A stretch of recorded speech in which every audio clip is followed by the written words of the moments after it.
पठान का सवाल है, वो कह रहे हैं 1968 का जो अग्रीमेंट है वो फ्रॉड है। 10 second okay, respond. Fraud agreement पर रिस्पॉन्ड करिए। ये फ्रॉड था, 50 साल के बाद इनको याद आया, 50 साल के बाद इनको याद आया वही बात तो आपको बताई कि सुप्रीम कोर्ट इजाजत देता है भाई कि फ्रॉड को कभी भी चैलेज किया जा सकता है जब उजागर हो। विष्णु भाई, तो फ्रॉड उजागर हुआ 25 सितंबर 2020 को। 1670 में ये हुआ। सुनिए सुनिए, अच्छा 50 साल के बाद फ्रॉड उजागर हुआ, हमको मालूम है कि उजागर हुआ, 24 के इलेक्शन को देखते हुए उजागर हुआ है। सुनिए मेरी बात, अभी आपने इतनी सारी बातें बताई, 1670 में ये हो गया, 1815 में ये हो गया, 1770 में ये हो गया।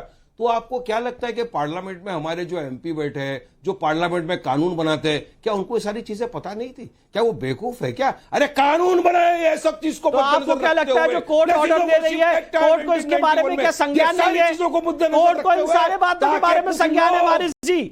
और कृपया करके 12 सितंबर 2022 का ऑर्डर देखें, 31 मई 2023 का ऑर्डर देखें, सुप्रीम कोर्ट की अब हियरिंग के ऑब्जर्वेशंस देखें। सुप्रीम कोर्ट आपने सिर्फ एक कानून को अपना फ्रंट लाइन ऑफ डिफेंस बना लिया नाविका जी, क्योंकि नहीं चाहते हैं कि यहाँ पे सर्वे हो। और जिस तरह से जब ज्ञानव्यापी में सर्वे हुआ था, कटी हुई मूर्तियां मिली थी, बाजू टैंक के अंदर शिवलिंग मिला था, वेस्टर्न वॉल ने चीख चीख के कहा था कि ये हिंदू मंदिर का भग्नावशेष है, 3 गुंबद के नीचे हिंदू मंदिर के शिखर मिले थे। उसी तरह से जब शाहीद का मस्जिद का सर्वे होगा, पूरा सच सामने उभर के सामने आएगा। और यही इनकी दिक्कत है, ये नहीं चाहते सर्वे हो और यहीं पे आवाज दबा दी जाए, और आवाज दबेगी नहीं। सर्वे होगा, आगे क्या होगा, क्या सर, ये सारा मुद्दा कोर्ट में तय होगा। तो वारिस पठान जी, वारिस पठान जी, आप पूरा डिबेट हार गए, आप चैनल के बाहर गए, कोर्ट में बैठ जाएंगे। यहाँ पे जज यूरी है, जो भी होगा वो कोर्ट में, आपको बधाई हो, वो जो भी होगा वो कोर्ट में होगा। कोर्ट की इजाजत के बिना तो कुछ भी नहीं होगा। थैंक यू जी बिल्कुल। तो कोर्ट ने इस वक्त कहा है कि सर्वे पर कोई रोक नहीं है।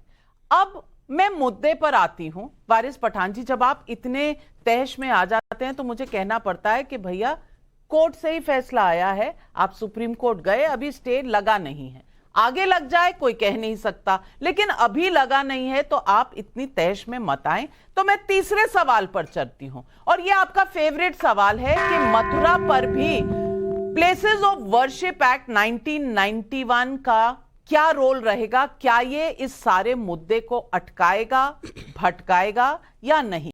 अब इस पर पहले विष्णु जैन से पूछती हूं कि ये प्लेसेस ऑफ वर्शिप एक्ट 1991 आप क्यों कहते हैं कि इज नॉट एप्लीकेबल? बड़ा अच्छा, आपने बड़ा अच्छा सवाल पूछा, उसको बड़े सरल भाषा में समझा देता हूं।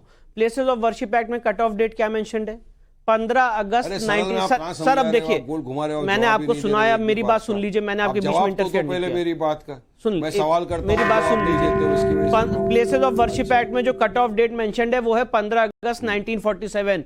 और जैसा कि अभी मैंने आपको पहले बताया था कि श्री कृष्ण जन्मभूमि सेवा संघ ने 1964 में केस फाइल किया, ये कहते हुए कि भगवान की संपत्ति में कुछ लोग घुस आए हैं और वहां पे मस्जिद निर्माण कर रहे हैं। तो प्लेसेस ऑफ वर्शिप एक्ट का उल्लंघन किसने किया? सेक्शन 3 का प्लेसेस ऑफ वर्शिप एक्ट का उल्लंघन इन्होंने किया है। आप कैसे प्रिज्यूम कर रहे हो कि प्लेसेस ऑफ वर्शिप एक्ट आपके फेवर में अप्लाई होता है? अरे भाई, लॉ जो अप्लाई होता है फैक्ट्स के आधार पर अप्लाई होता है। 1964 में जो श्री कृष्ण जन्मभूमि सेवा संघ ने केस दायर किया था, उसमें लिखा कि मस्जिद तामील हो रही है, इसको रोका जाए। तो मतलब मस्जिद तामील कब हो रही थी? 15 अगस्त 1947 के बाद जो प्लेसेस ऑफ वर्शिप एक्ट की कट ऑफ डेट है, इसलिए यहां पे प्लेसेस ऑफ वर्शिप एक्ट हमारे पक्ष में अप्लाई होता है और आपने सेक्शन 3 का वायलेशन किया है।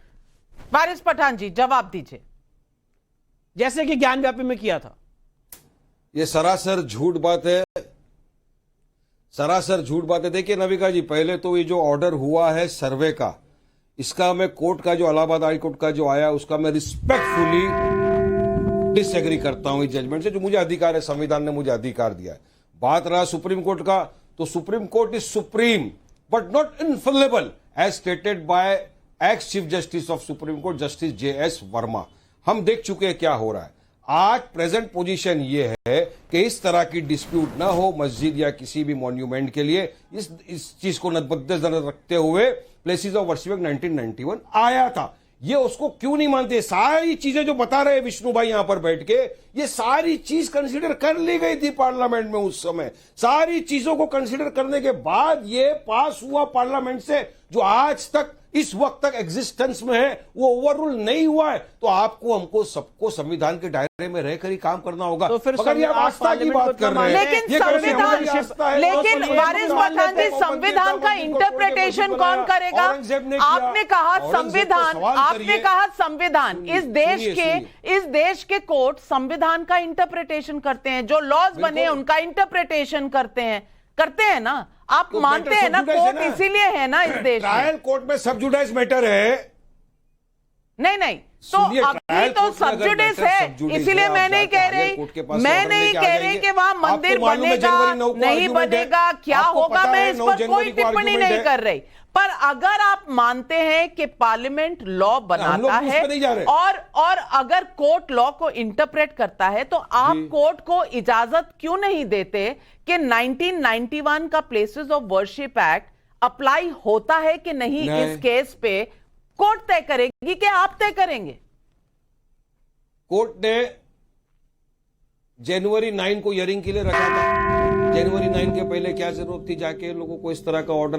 2024 के पहले पोलराइज करना चाहते हैं ये लोग, मुसलमानों के खिलाफ इन लोग को ये सब करना है। तो आप कह रहे हैं Allahabad high Court, Allahabad high Court आ गई है, नहीं आप बहुत संगीन चार्ज लगा रहे हैं। It's serious matter Waris Pathan ji, serious matter. Are you saying Allahabad high court ने पॉलिटिकल रीजन से ये ऑर्डर दिया है? आप इलाहाबाद हाई कोर्ट के जज के ऊपर आरोप लगा रहे हैं। I don't say that, I say I respectfully disagree with the order passed by the Allahabad High Court for survey, and I quoted Justice J.S. Verma, the ex-Chief Justice of the Honorable Supreme Court, where he clearly mentioned Supreme Court is supreme but not infallible. I go by that, but they are committing contempt. ये contempt of court कर रहे हैं, जो 1968 में court के आदेश हो चुका है, मैटर सेटल हो चुका है, मगर ये उस सेटलमेंट को नहीं मानते। ये कंटेम्प्ट ऑफ कोर्ट है, उनको जाना चाहिए तो सेटलमेंट के ऑर्डर के आगे। ये कह रहे हैं सर्वे के लिए, सर्वे क्यों कह रहे हैं? क्या चाहते हो आप सर्वे कराएंगे, फिर वो आप बोलेंगे सर्वे के बाद बंद कर दो, यहाँ पे वसूल नहीं कर सकते, यहाँ पे। ये सेम रिएक्शन था, बाय द वे, ये सेम रिएक्शन था जब राम जन्मभूमि केस भी आया था और उसका वर्डिक्ट आया था, तब भी